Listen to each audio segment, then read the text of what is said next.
ಪುನಾರಚನೆ high command ನಿರ್ಧಾರವೇ ಅಂತಿಮ ನಿರ್ಧಾರ.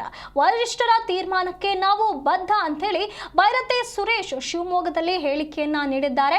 ವರಿಷ್ಠರ ತೀರ್ಮಾನದ ಬಗ್ಗೆ ಇವರು ಸ್ಪಷ್ಟನೆಯನ್ನ ನೀಡಿದ್ದಾರೆ.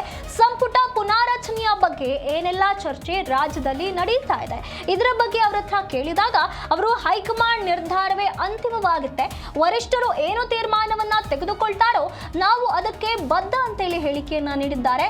ಅಧಿಕಾರದಲ್ಲಿ ಇರೋದಕ್ಕೆ ಹೈಕಮಾಂಡ್ ನಮಗೆ ಆದೇಶವನ್ನ ನೀಡಿದೆ. ಅಧಿಕಾರದಲ್ಲಿ ಇದ್ದಷ್ಟು ದಿನ ನಾವು ಒಳ್ಳೆಯ ಕೆಲಸವನ್ನ ಮಾಡ್ತೇವೆ.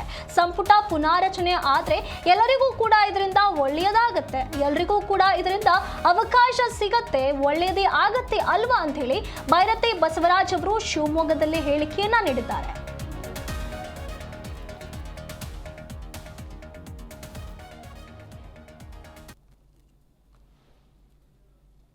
ವಿಸ್ತರಣೆ ಬಗ್ಗೆ ಹೈಕಮಾಂಡ್ ಏನು ನಿರ್ಧಾರ ಮಾಡ್ತದೆ, ಹೈಕಮಾಂಡ್ ನಿರ್ಧಾರಕ್ಕೆ ನಾವೆಲ್ಲ ಬದ್ಧರಾಗಿದ್ದೀವಿ.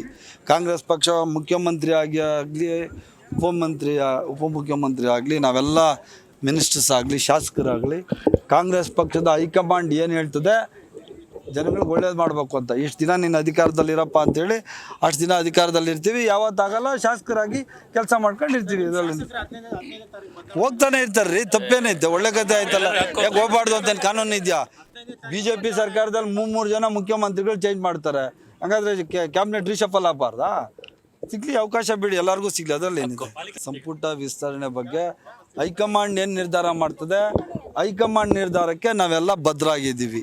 ಕಾಂಗ್ರೆಸ್ ಪಕ್ಷ ಮುಖ್ಯಮಂತ್ರಿ ಆಗಲಿ ಉಪಮುಖ್ಯಮಂತ್ರಿ ಆಗಲಿ, ನಾವೆಲ್ಲ ಮಿನಿಸ್ಟರ್ಸ್ ಆಗಲಿ ಶಾಸಕರಾಗಲಿ, ಕಾಂಗ್ರೆಸ್ ಪಕ್ಷದ ಹೈಕಮಾಂಡ್ ಏನು ಹೇಳ್ತದೆ ಜನಗಳಿಗೆ ಒಳ್ಳೇದು ಮಾಡಬೇಕು ಅಂತ. ಇಷ್ಟು ದಿನ ನೀನು ಅಧಿಕಾರದಲ್ಲಿರಪ್ಪ ಅಂತೇಳಿ ಅಷ್ಟು ದಿನ ಅಧಿಕಾರದಲ್ಲಿರ್ತೀವಿ, ಯಾವತ್ತಾಗಲ್ಲ ಶಾಸಕರಾಗಿ ಕೆಲಸ ಮಾಡ್ಕೊಂಡಿರ್ತೀವಿ. ಇದರಲ್ಲಿ ಹೋಗ್ತಾನೆ ಇರ್ತಾರೆ ರೀ, ತಪ್ಪೇನೈತೆ, ಒಳ್ಳೆ ಕತೆ ಆಯ್ತಲ್ಲ, ಯಾಕೆ ಹೋಗ್ಬಾರ್ದು ಅಂತ ಕಾನೂನು ಇದೆಯಾ?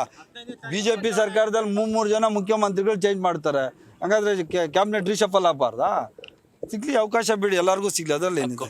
ಸಂಪುಟ ವಿಸ್ತರಣೆ ಬಗ್ಗೆ ಹೈಕಮಾಂಡ್ ಏನು ನಿರ್ಧಾರ ಮಾಡ್ತದೆ, ಹೈಕಮಾಂಡ್ ನಿರ್ಧಾರಕ್ಕೆ ನಾವೆಲ್ಲ ಬದ್ಧರಾಗಿದ್ದೀವಿ. ಕಾಂಗ್ರೆಸ್ ಪಕ್ಷ ಮುಖ್ಯಮಂತ್ರಿ ಆಗಲಿ ಉಪಮುಖ್ಯಮಂತ್ರಿ ಆಗಲಿ, ನಾವೆಲ್ಲ ಮಿನಿಸ್ಟರ್ಸ್ ಆಗಲಿ ಶಾಸಕರಾಗಲಿ, ಕಾಂಗ್ರೆಸ್ ಪಕ್ಷದ ಹೈಕಮಾಂಡ್ ಏನು ಹೇಳ್ತದೆ ಜನಗಳಿಗೆ ಒಳ್ಳೇದು ಮಾಡಬೇಕು ಅಂತ. ಇಷ್ಟು ದಿನ ನೀನು ಅಧಿಕಾರದಲ್ಲಿರಪ್ಪ ಅಂತೇಳಿ ಅಷ್ಟು ದಿನ ಅಧಿಕಾರದಲ್ಲಿರ್ತೀವಿ, ಯಾವತ್ತಾಗಲ್ಲ ಶಾಸಕರಾಗಿ